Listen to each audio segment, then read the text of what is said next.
Hello, in this class we will look at nanotechnology and in specific aspect that we will look at is the historical aspect of nanotechnology.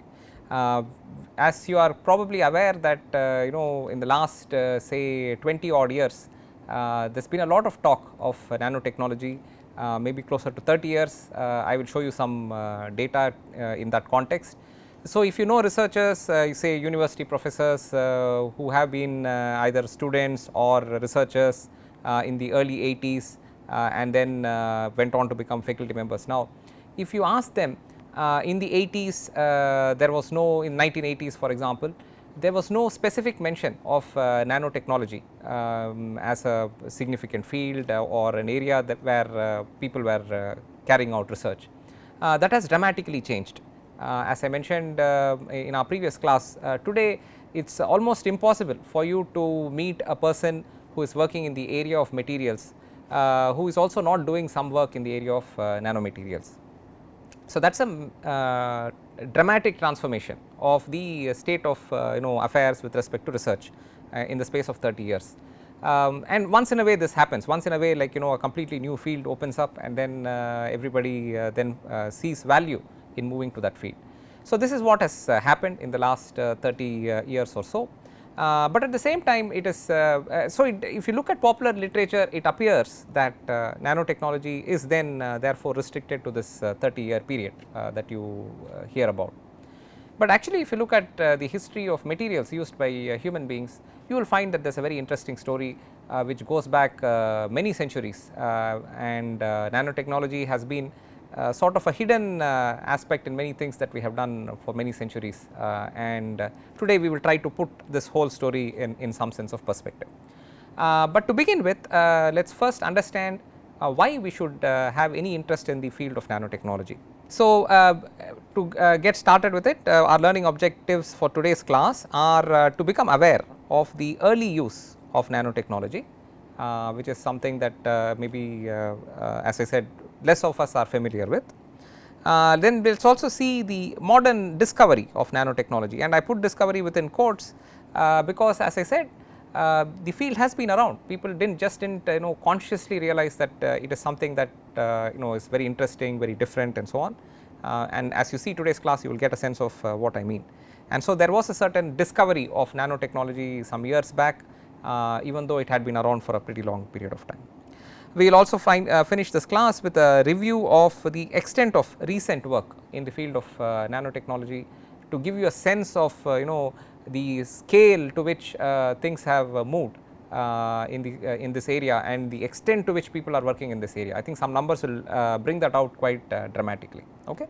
So, this is what we will do in today's class, but as I said, we will begin by first trying to understand why people have even bothered about nanotechnology. To do that, I will take one particular example. As I mentioned in the last class, many phenomena that we measure at a macroscopic scale, something like conductivity, magnetic properties, mechanical strength, many such properties that we measure for a variety of different materials, and then we put them for engineering applications. Many of those properties happen at a size scale that is significantly different from the size of that sample. So, you may have a sample that you are holding in your hand, which could have some length and width and height, which you can physically hold in your hand, but the property you are measuring is happening at a much smaller scale, maybe at the atomic level, maybe at the level of say hundreds of atoms, maybe at the level of thousands of atoms or some such thing. So there is some phenomenon occurring at that scale, which then reflects in the property that you are measuring in this macroscopic sample. So, it turns out that if you start manipulating this material at that scale, then you start impacting that property, impacting the appearance of that property. Okay. So, therefore, suddenly the property itself starts assuming values that it was previously unable to assume, and therefore, you see this sort of nano effect, so to speak. But let us use an example to more clearly bring out this idea that scale can have an impact, and we will and then get a sense of why this happens for nanotechnology. So, we have here an artist's impression of an elephant and a deer. This is in this particular case we are going to look at the impact of size, and that is something that is one of the aspects of nanotechnology, the impact of size on a property, right. So, normally I am using this example to convey the fact that normally this is what we are used to, the relative size of the deer to that of the elephant. So, in our expectation a deer is less tall than us, it is shorter than us, and so we are typically looking at a deer which is, let us say 4 feet tall. So, some expectation, mental expectation we have, so that is roughly about 4 feet tall. And then if you think of an elephant, you think of a much larger animal, maybe at least 3 times our height, so maybe 15 feet tall, so something like that we are looking at 15-16 feet tall, maybe even more. So, that is our common perception, right. So, we have this expectation, so that this is about 15 feet tall, 15-20 feet tall. So, let us say in meters, so that would be say about 5 meters tall, and maybe this is less than that, this is maybe about 1.5 meters tall, something like that, right, 1.5 meters tall, 5 meters tall. So, this is our sense of what the different animals are. Now, supposing you consider a possibility that we can think of a different world where the two animals are suddenly inverted with respect to scale. Okay. So, for example, I am just showing you here in a sketch, let us say suddenly we have deer which is about 5 meters tall,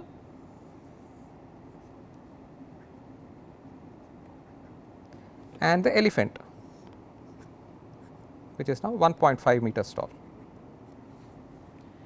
So, the question we have to ask ourselves is that is there something fundamental in this transformation that creates a problem for this to happen. Okay. So, in other words, is there a problem if we suddenly bring down the size of an elephant to 1.5 meters, so about 1/3 its original size, or we take a deer and you increase its scale proportionally in all dimensions to 3 times its size or little more than 3 times its size, which is about 5 meters tall.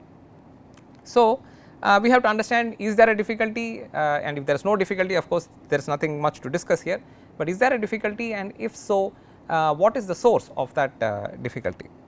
So, to understand that let us take a moment to do a small calculation here. I mean, this has got nothing to do with the food it eats or any such genetic aspects. We will assume that all those things are available, that it is both the animals in both the size scales are able to access the food that they can get and so on. So, so that is not the aspect that I am looking at, we are not even looking at what this represents with respect to predators of these animals in the jungle, etc. This is completely unrelated to all of that. We are simply trying to understand if with respect to size, structurally is there an issue with these animals if you simply raise the size of one animal proportionally or decrease the size of another animal proportionally. So, that is basically all we are trying to look at. So, to understand that, let us do a small calculation. So, let us assume that let us simplify the animal to some kind of a cuboid structure. So, you have a length, a width, some height and some depth.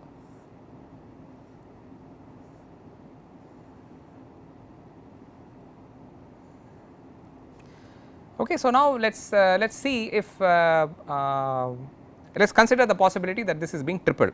Okay, so now we make this 3 times or even double it. Let us just say we are doubling it for the moment.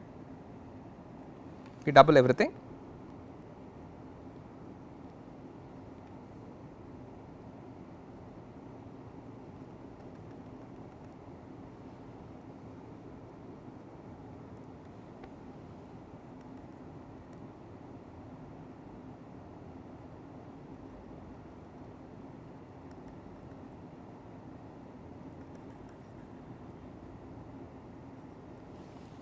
Okay. So, I have doubled the length, I have doubled the height, I have doubled the width of this cuboid. So, what has happened? So, the volume equals length into height into width. So, now if the original volume was L into h into W, the new volume equals 2L into 2h into 2W, that is 2 cubed L h W equals 8 times LHW,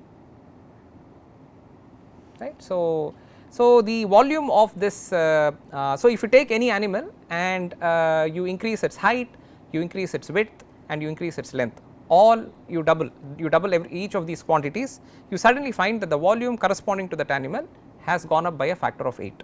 Okay. So, volume has gone up by a factor of 8. If you assume density is a constant,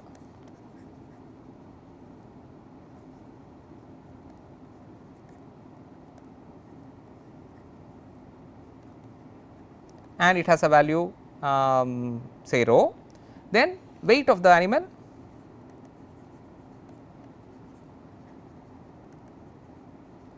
has gone up to 8 rho LHW.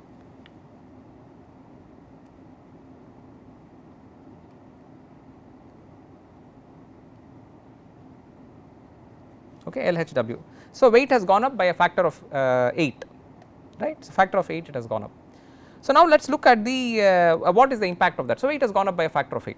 So, now the weight of that animal has to be supported by its 4 legs, right. So, 4 legs are there, the elephant has 4 legs, the deer has 4 legs. So, the weight of the animal needs to be supported by the same 4 legs, and since we have proportionally changed the size of the animal, the size of the leg has also proportionally changed. So, if you doubled everything, the size of the legs also went up by a factor of 2.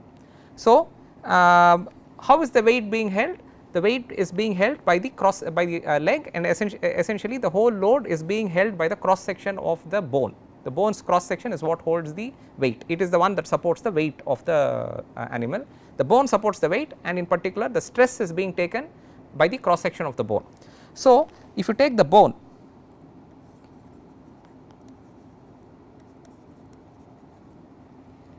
and if you look at its cross section, what we see is the cross section of the bone has changed. And how has it changed? Cross section is length into W, it has now become 2L into 2W equals 4 into LW. So, therefore, the area has gone up by factor of 4.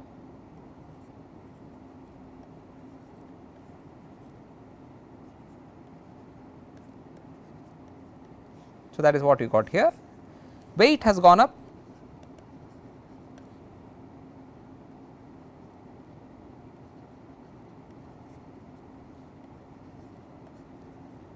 by a factor of 8. So, area has gone up by a factor of 4, weight has gone up by a factor of 8. Therefore, the stress on the leg has doubled. Therefore, stress has doubled.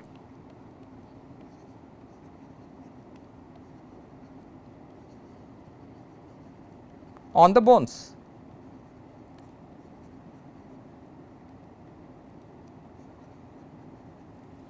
You have 8 times the weight being held by 4 times the cross section. Therefore, the stress on the bone has gone up by a factor of 2. So, in other words, as you increase the size, the rate at which the weight is increasing is faster than the rate at which the cross section is increasing, and therefore, the stress is increasing. So, why is this important? This is basically important because it conveys to us the fact that when you change the size, it is not something that does not have any consequence. So, especially for a deer, as you start increasing the size of the deer, its weight is increasing very fast relative to the rate at which the cross section of its legs is increasing, as long as you maintain the same proportions. So, if you make the deer very tall, you will reach a certain height, at which point the bone will no longer be able to support the weight of the deer. Therefore, the legs of the deer will buckle. Okay, so, they will buckle and the deer will collapse. So, it is not feasible to keep on increasing the size of the deer. On the other hand, when you bring down the size of the elephant, actually the legs are in a better position to handle the weight of that elephant, because the cross section is decreasing slowly, whereas the weight is decreasing faster.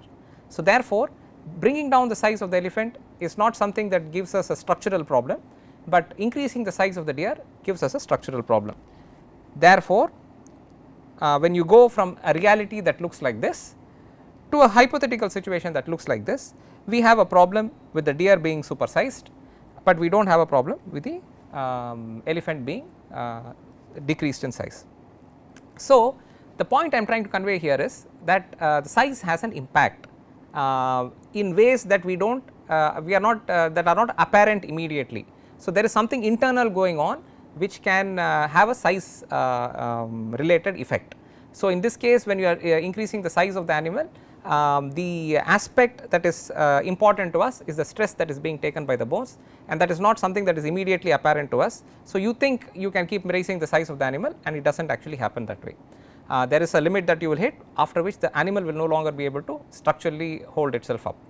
And incidentally, you are aware of this famous old story of Gulliver's Travels. So, he travels to a place where there are people way smaller than him, the Lilliputs. He also travels to another place where there are giants. So, in that story the assumption is that people can have the same same build, so to speak, same proportions so to speak, but can be extremely small in size and also extremely large in size. Generally this is not something that is going to work effectively, and in fact even in real life, if people are extremely tall, if you see people who have world record in height etc., you look up some literature on them, you will find that they are actually having problems with their bones and joints and so on. So, this is the thing. So, therefore, there is a size effect, although this is an example where I am showing you this size effect only in the large scale, but it conveys the idea to you that many other properties also, if you go down in size, you change sizes dramatically, you can have an impact on the property or how it displays itself on the sample, or what the sample can do for you in a very different manner. So, and that is why this elephant can do something more, the deer can do something less. So, that is something that we want to keep in mind.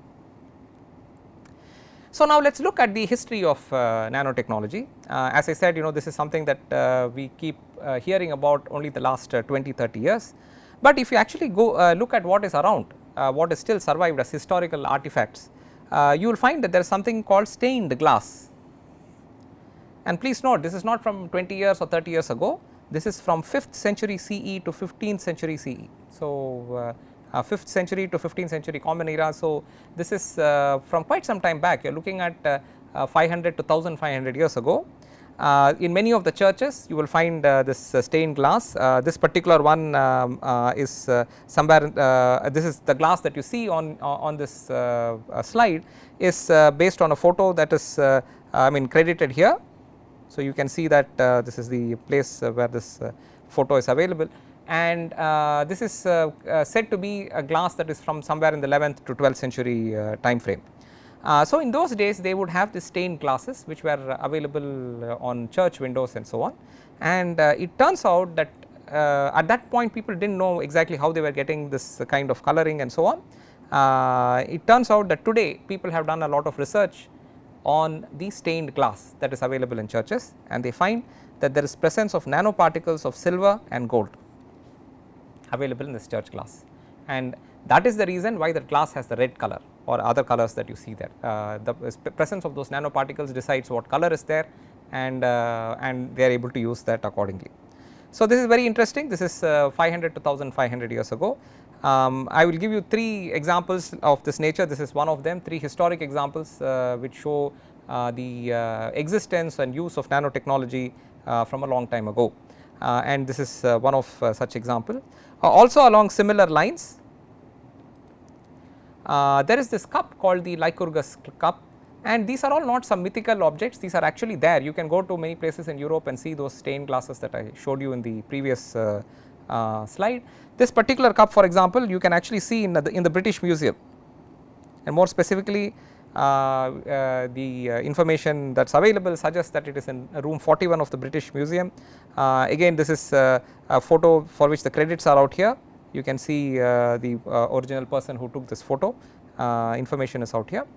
This is a 4th century cup, so again more than 1500 years old. It is a Roman glass cage cup, and it is made of a particular kind of glass which is referred to as dichroic glass. Dichroic glass, chroma etc., those are all associated with color, and the dye suggests 2. So, you can get some sense that you are dealing with something that has more than one color. Again, this particular cup seems to be one of the rare examples of a complete cup of this nature actually being present. For the most part, historically they have only seen broken glass pieces of this nature. Again, studying this cup, it turns out that they found that the coloring is due to the presence of nanoparticles of gold, okay, and the amount of those nanoparticles is just about 40 ppm. Similarly, it also has nanoparticles of silver, and the amount of such silver is about 330 ppm. Okay. So, ppm is parts per million. So, that means if you have a million parts, you divide this into a million parts, then 330 parts of that happens to be silver. So, it is very tiny quantity, 330 parts per million or 40 parts per million. And the manner in which this cup works is that if you take this cup and you view it using transmitted light. In other words, the light source is say inside the cup, or it is behind the cup and you are standing in front of the cup. So, light is going through the cup and then coming to your eye, right. So, it is transmitted light that you are seeing. What happens is these nanoparticles disperse. It turns out that when once they understood what was going on, they could figure out these details. It turns out that those nanoparticles are dispersing the blue end of the spectrum. So, in our visual visible spectrum, we can go from infrared to ultraviolet. So, the blue end of the spectrum seem to get disrupted by those dispersed by those nanoparticles, whereas the red end of the spectrum seems to go through. And so, when you are sitting on the other side, when you are looking at the transmitted light, you see the red end of the spectrum coming towards your eye, and so you see the color of the cup is red in color. The same cup, exact same cup, when seen in reflected light, has a greenish color to it. Okay. So, this is same cup seen in reflected light. In reflected light, these small particles, metallic particles, are able to reflect sufficient light that you just see the reflected light, and it seems to have a greenish hue to it. And again, basically largely due to what it is dispersing and reflecting back at you. So, you see this greenish hue in the reflected condition, whereas if you go to the transmitted condition, you see red color, right. So, this is the beauty of this cup. And as you can see, it is consisting of 40 ppm of gold and 330 ppm of silver. So, now the question one might ask is, we have suddenly sort of discovered nanotechnology in 30 odd years. So, how did these people 1500 years ago actually do this? How did they actually make this? Was there some sort of magic involved in it? It is not really so.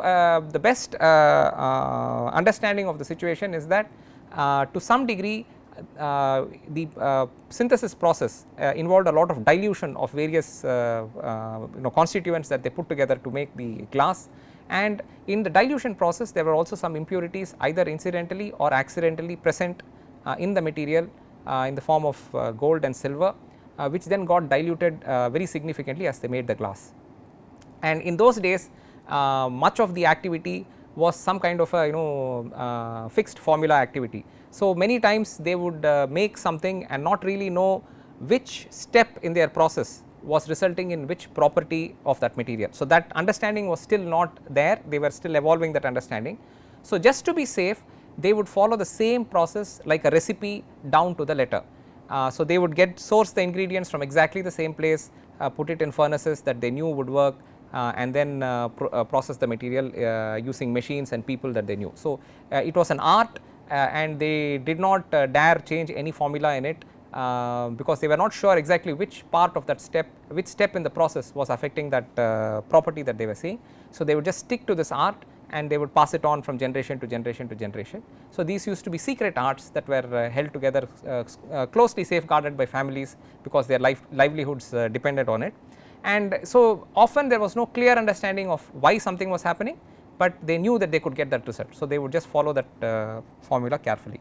So, the best guess is that there were gold and silver impurities in the glass that they were working with, and the process of making the glass resulted in dilution of those impurities to the values that we are today able to measure, which is this 40 ppm and 330 ppm of silver, and in the process the glass gave these properties. Today, for example, people have made copies of this kind of a glass. They can make a glass of similar nature, where they have deliberately included this 40 ppm of gold and 330 ppm of silver, and produced glass where you can see red in transmission, you can see green in reflection. So, this is again 1500 years old, and something that is sort of associated with European influence in the progress of science. From Europe, let us come to much closer home, let us come to India. We have done something very interesting and dramatic in the field of nanotechnology also in the same time frame. You can see here something referred to as Damascus steel. This is an image of steel referred to as Damascus steel. It was made from ingots of Wood's steel, a particular kind of steel called Wood's steel, which was imported from India between 3rd and 13th century.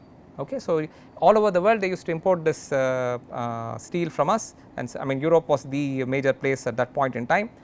They would import the steel from us, and in fact not just anywhere in India, it used to be made actually in Tamil Nadu and Kerala. So, it is a very South Indian sort of contribution to the field of nanotechnology, and this was imported from Tamil Nadu and Kerala and was taken all over the world. Later I think they also had some versions of this coming from Sri Lanka, but basically this was something that they imported from India and used for making weapons. At that time the Middle East, there were a lot of there was a lot of interest in making weapons, and so they used to make swords out of this steel. It used to be forged and it used to have the kinds of patterns that you see here. It is not there are different opinions as to exactly why it got the name Damascus steel, even though it was something that came from India. The reasons are that the steel was taken from here, but the swords that were made in Damascus. So, possibly that is why it was given the name Damascus steel. Also the patterns that you see here, so the patterns were similar to patterns in a fabric made in that place called damask fabric, and therefore it was possibly named for that. And these patterns come due to presence of different phases in the steel and the forging process that is done to generate this steel. Again, this is the source for these images, and you can go and look up this images on your own too. Today when they analyze the steel, they find that these steels contain carbon nanotubes, and this is something that since 1990 there is a discovery of carbon nanotubes, and we have done a lot of research internationally in the area of carbon nanotubes. You can see that in India between 1500 to nearly 2000 years ago, we were making a product which contained carbon nanotubes. Of course, like with the glass, we have every reason to believe that people were not aware of exactly what had happened in that material that gave it its incredible properties. Those swords were known to be remarkably tough and would not break easily, and were considered extremely sharp. There is a lot of mythology based on how sharp those swords were. And at that time the carbon source was a set of various plants that they used to provide carbon in the steel making process, and that is basically what apparently caused this this situation where there were nanotubes present in the steel. Later this art slowly disappeared because, as I said, this was all very dependent on the source of various raw materials and the process used, and so as the source of some raw materials dried up and they went to other sources, potentially some of the ingredients were no longer present, and as a result the steel did not have exactly the same kind of properties that they were getting earlier, even though they were apparently following exactly the same process. Okay. So, this is the idea. So, this is what we see. So, if you see, we have seen some examples from about 1500 years ago, where apparently we have had nanomaterials being used in different products, and people were actually using them. They had phenomenal performance and very interesting performance, in one case in the optical end of the utility with the glass, and in the other case with respect to mechanical strength from the steel that we looked at.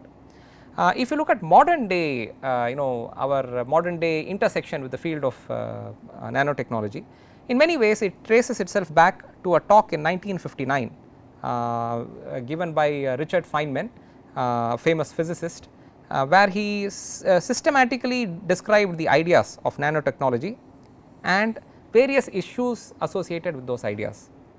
It is a very nice talk. In fact, in our next class we are going to spend time looking at many of the ideas that he had suggested in his talk. He had a very nice foresight as to what was possible in the field, what were likely to be issues in the field, what potential advantages we could get by going into that area, etc. And there may have been other people who also mentioned nanotechnology or this idea of the scale having an impact on properties might have been mentioned by others, but really his talk put it all together in a very beautiful way and in a very systematic way and covered the ground, so to speak. And so 1959 is a very important year in that sense, from the idea of making a specific contribution to igniting the field of nanotechnology. Then in 1974 we actually see the first use of the word nanotechnology. So the reference is out here. Again you can go look up this reference. Taniguchi has used this term nanotechnology, and that is the first, apparently that is the first time that term was actually used in a journal paper of some formal document, so to speak, and since then it has pervaded our scientific parlance.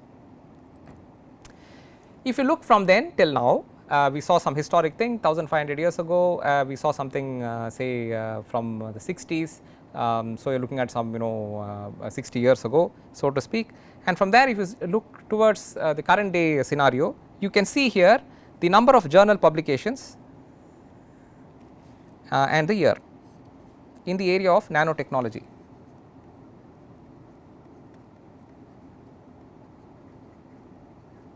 So you can go to Scopus and put in a few keywords and do a search. So this is one such search. So using data that is available in Scopus, if you do a search, you can get this kind of information. For almost any keyword you can type in some specific keywords and it will tell you how many papers were published in that area, with that as one of the keywords as a function of time. You can see that in 1990s we basically had 1-2 papers, so to speak, until about 1994 that is roughly the same. You have just just about say 10 papers or so, and then from there it picks up, and then you see these numbers beginning to climb.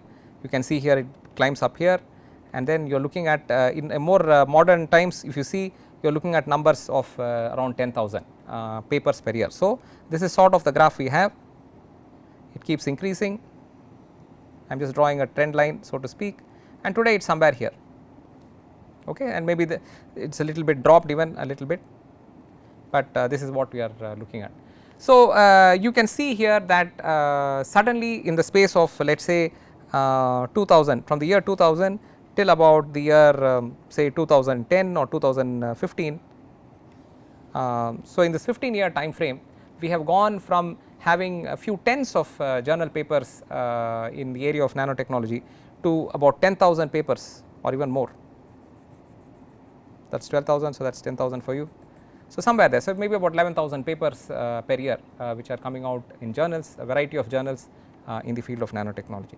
That is the extent to which this field has sort of exploded into the scientific community and the interest that people have had in this field. So this is a huge increase, and perhaps it is leveling off. You can see some leveling off indicators here, and maybe that is where it will level off, because naturally there are so many areas of science and technology that people can work in, and each of them saturates out at some level. But still this number is large, but it is not surprising, because as you will see through this course, nanotechnology is not a field in isolation, okay. So it is not something that is isolated, it is something that is possible to be prevalent in any other area of science and technology. So be it medicine, be it engineering, be it sports, be it anything of that nature, a variety of fields that we as human beings normally interact with, use and build, almost all those fields there seems to be a change in what can be done by introducing nanomaterials, nanoscience and nanotechnology, so to speak. Therefore researchers, even though fundamentally may be working on completely different topics, one common thread that they might have is this field, this idea that they have introduced nanotechnology into their field. That is the reason why you are looking at numbers of the order of 10,000, because that is a very large an arena that is very wide in which nanotechnology can be used. So we saw here since when nanomaterials is something that we saw in great detail. We have seen that paints, glazes and swords with unique properties have been used for centuries, and then apparently there was nothing for a very long time, and then suddenly 1960s onwards we sort of rediscovered this idea that it could be something 1990s we started moving in that direction, and from 2000 we have suddenly started year 2000 we have suddenly started doing a lot of work. So, what was going on in this intervening period, and why do we see this break? In olden days we did something, although we did not know why or how we did it, and then apparently nothing was going on in this field for several hundreds of years, and then suddenly we have discovered it. Well, the discovery of nanomaterials and its use in nanotechnology has been limited by the resolution of electron microscopes. That has been a very significant contributing aspect to the field of nanotechnology, and commercial models of electron microscopes have been available since 1939, and particularly magnification and resolution are not the same. This is something that I will show some examples of in another class, but there is a particular aspect of it that I want to alert you to. So, that is what we will see here. So, we need to understand what is resolution. Magnification we already have an idea, we simply say object is of some size, if you can make the image 3 times as big, magnification is 3x is the way we say it. So, what is resolution, and what role does it play in this process of us being able to see something, and as I said it is the resolution that made the difference in our ability to see the nanomaterials. Resolution is basically this idea that if I have a point here and I have an adjacent point here, resolution is the our ability to see these 2 points as 2 separate points, and that is what resolution is. Now, supposing the points keep getting closer, I keep getting it closer, so they are now getting much closer, and then at some point they start overlapping. So, even now they are 2 points, but the extent to which they are overlapping is so much that I am not able to separate them as 2 points, right. So, if we see if our resolution is high, then 2 close nearby points will be seen as 2 separate points, and that is what helps us resolve something, and that is what allows us to see detail of a nanomaterial, because nanomaterial has very fine detail, and that in that fine detail you should be able to distinguish between the left side of that detail from the right side of that detail. So, you have some small some line that is there, or some particle that is there, you should be able to see the left side of the particle, and you should be able to see the right side of the particle as 2 separate sides, and or there is a particle on your left and there is a particle on your right, you should be able to see them as 2 separate particles, otherwise it just looks like one big blob and you are not even sure that you have something of very fine structure, right. So, the point is our ability to resolve something depends on the wavelength of the illumination that we are using. And so, for example, if you take interatomic spacing, the distance between atoms in solids, it is typically about 2 angstroms or 2 into 10 power minus 10 meters, that is the distance between 2 atoms in a solid. The visible light that we use, and typically this is what has been used for all the optical microscopes use visible light. Visible light has a wavelength of about 4000 angstroms. Okay. So, if you look at half the wavelength of visible light, basically this means 2000 angstroms resolution.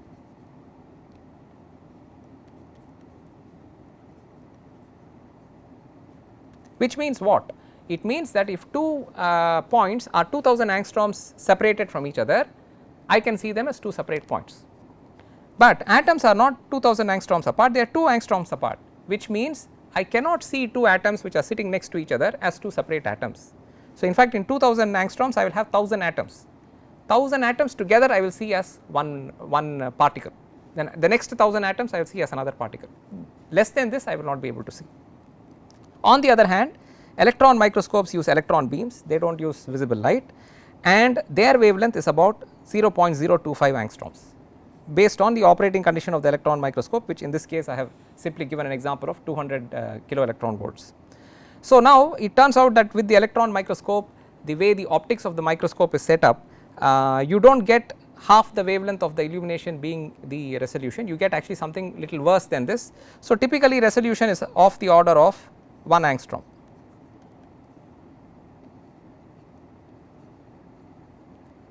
For this operating condition, there are electron microscopes with even better resolution. Better resolution normally means a smaller number, because that means that is the closest distance you can still separate. So, that number should become as small as possible. So, 1 angstrom clearly is smaller than 2000 angstroms. So, it is considered better resolution, 1 angstrom is better resolution. So, if you have 1 angstrom resolution, you can resolve 2 atoms. So, if you have 2 atoms sitting next to each other, you can see the atom on the left as a separate atom on the right as a separate atom, and so that is the point of having this kind of a resolution. And so only as the electron microscopes evolved and kept getting better and better and better and their resolution kept improving, that we could reach a point where you could actually see the nanomaterials in the microscope. So not only can you synthesize a material either incidentally or deliberately or accidentally, you could actually put it in the microscope and see what you had synthesized and convince the world that in fact you have generated something that is a nanomaterial, that the properties that you are seeing are therefore a result of that nanomaterial that you have synthesized, and therefore you now have something that is a new version of nanotechnology. So this is how electron microscopes have dramatically impacted the field of nanotechnology, and that is how they have impacted the history of nanotechnology. So now let us close this class by looking at some interesting encounters of the nano kind. So if you see here, even though I said historically many things have happened, today nanotechnology has started getting into products that we are using, so to speak. So one product that has been that has come to the market in the recent past is skin creams. So many cosmetic products actually use very fine particles, and they have now started using nanoparticles. And in fact there were some that came out that even had buckyballs in them, which is balls of carbon atoms. And there were concerns about the safety of this particle, because as I mentioned in the previous class, we have a situation where the pores of our skin are about 50 microns in dimension. So if you have nanoparticles, they can enter the pores of our skin, they can go past our skin and enter into the skin and get into our tissues and maybe even the blood. Maybe for some medicinal purposes that is very useful, because you may want the medicine to penetrate the skin, and therefore it is very nice to have that. Maybe there are some cosmetics which we do not want penetrating our skin, and therefore this can cause a problem. So if I am not mistaken, some of these cosmetics were then withdrawn because there were some questions on the safety of those cosmetics, but those cosmetics did come to the market, and possibly some of them are there where they have addressed the safety issues involved. So this is skin cream. Also related to us is the sunscreen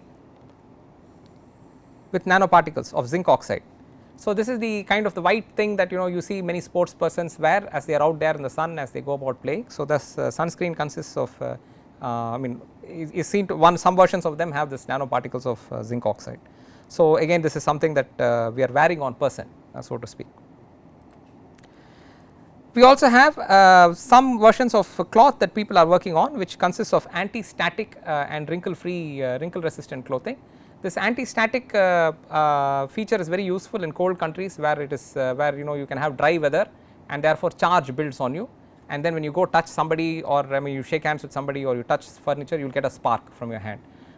It can be quite painful and can surprise you, and having anti-static coating which often contains carbon based nanoparticles in it helps discharge, prevents you from building discharge, because it has got high conductivity, and that is therefore very useful to have.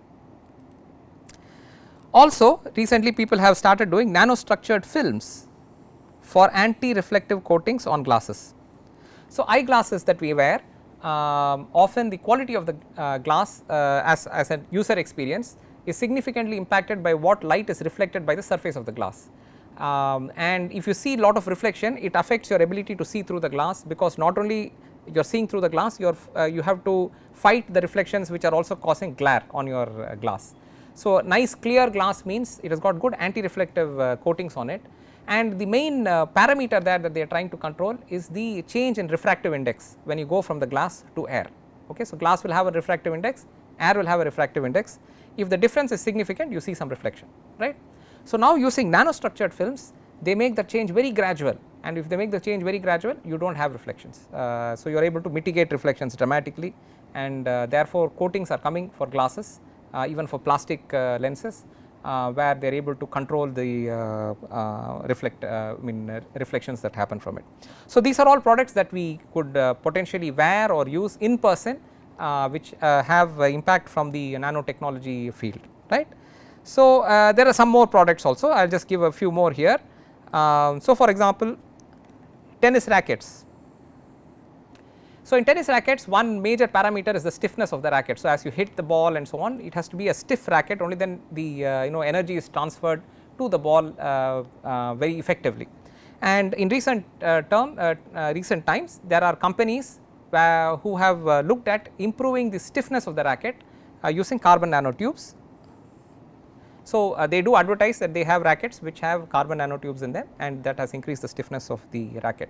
So, that is again an example of nanomaterial being used in a product that you and I could actually potentially go and buy. They are also related to the sport of tennis. There are other companies which have looked at nanotechnology based coatings which are used inside the tennis ball. Okay, so, inside the tennis ball they use this coating. The purpose is this. So, in the tennis ball you actually have air at high pressure relative to what is outside, and that is why the ball has some shape, and that is why when you hit it you feel a certain reaction from the ball, etc. So, now over a period of time the air inside can slowly diffuse out of the ball, because you have a driving force. There is a driving force because the pressure inside is high, pressure outside is low, relatively speaking. So, gradually the gas will escape from the ball. So, it is only a question of how long it will last. So, when you have some special coatings that they have made using nanotechnology, they are able to close the pores in the ball even more effectively. So, the expectation or the value that the manufacturers suggest is that those balls which have that kind of a coating are able to hold the air at high pressure inside them for twice as long as tennis balls which do not have that kind of a coating, and therefore again it is something that impacts the utility of that ball in a sporting situation. Then there are skis. So, you see again you see a wide range of applications here. You have looked at clothing, you are looking at cosmetic items and so on. Now we have come to skis. So, in skis as you know they use it for skiing in snow, on top of snow, and so the surface of the ski is continuously rubbing snow. So, one product that is sold for maintaining the ski as well as to enhance the experience of the skier is a ski wax. So, this wax coating is applied to the bottom of that ski, so that the experience of the skier as they go through the snow is very good. And naturally because of friction, whatever wax you put will gradually come off the ski, and then ever so often you have to again do rewaxing of that ski to get back the layer to the extent that you want. Today again there are companies that advertise wax that is based on some nanostructured wax for skis, which they believe has much better bonding with the ski and with thinner layers, and therefore can last much longer than regular wax on the ski. And so, the person has that experience for a much longer period of time, and therefore they can enjoy their skiing for a longer period of time without getting interrupted with having to apply this wax. So, these are some close encounters of the nano kind. As I said, you can see here skin creams,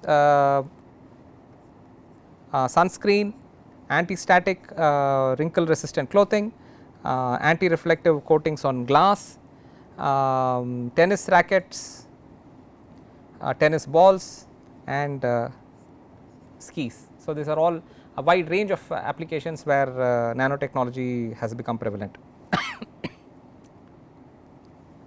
We also see some examples just out of for sake of completeness, which I would refer to as not so nano encounters with nano, because they are not really looking at nanotechnology in sort of the same way that we are perhaps talking about in our course, but it shows the impact of this in popular culture, and of course there is the Apple iPod Nano, and which is for music and so on, and there is the car which is a Tata Nano, which was quite famous in India, and as you can see it is 3 meters long, it is nothing is in a nanometer scale there, and it can comfortably seat 4 people. So it has invaded popular culture, and that says something. I mean, it is not something, it means that it is not something that is hidden in labs and only in research facilities and so on.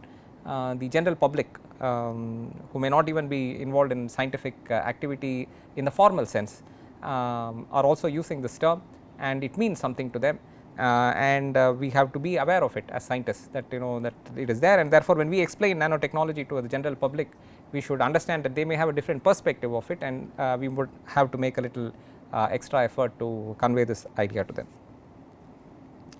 So, in summary, we find that nanotechnology has been around in some incidental form for nearly 2000 years. So, in some incidental form it has been there for 2000 years, except that from what we see the people who had that technology and used that technology were not completely sure as to why it was behaving the way it was behaving, but they knew that they could get it to do something for them, and therefore, they systematically utilized it. And this is true with science and technology. Many times there are things that we use where we do not yet know the science of why it is operating that way, but we still use it. This is also true, for example, with say combustion. There are still aspects of the flame and so on which may require more research, but we use it for cooking all the time. I mean, we did not need to know everything about the flame temperature and which region of the flame had what temperature for us to do cooking. We still used it for cooking, right. So, same thing has been true with nanotechnology, yet another field where people utilized nanotechnology long before they understood what it was, right. Modern recognition of nanotechnology traces itself to initial thoughts in the late 1950s, and since then it has grown in a dramatic manner. We saw a wide range of products which we can use in commonplace activity. In fact, I mean, you can even extrapolate it more than the products that we saw. I mentioned about how they have done this coating to improve the duration for which air stays inside a tennis ball. That the same technology can be used for your automobile tires. So, you can have air inside your tire or of an automobile or of a bicycle, for example, and if you had the same coating, you do not have to fill air that often. It would stay in the vehicle much longer, and therefore give you a better owner experience, so to speak. So, in any case, modern recognition of nanotechnology comes from early thoughts in 1950s, and it has really significantly taken over our research processes in recent times in terms of being an area that many of us are working on. And today, therefore, there are thousands of journal articles every year in the area of nanotechnology. So, in summary, in this class we have seen the historic flow of nanotechnology from ancient days to periods where there was no real activity, and then rediscovery in recent times in a much more formal sense, and our present day activity, which is tremendous. So, this is the background for it. As we go ahead in our various classes, we will take specific examples and explain those examples in greater detail, and in our next class, for example, we look at Feynman's talks and some of his Feynman's talk and some of the ideas that he described in great detail in his talk. So, that is the overview of the history of nanotechnology. Thank you.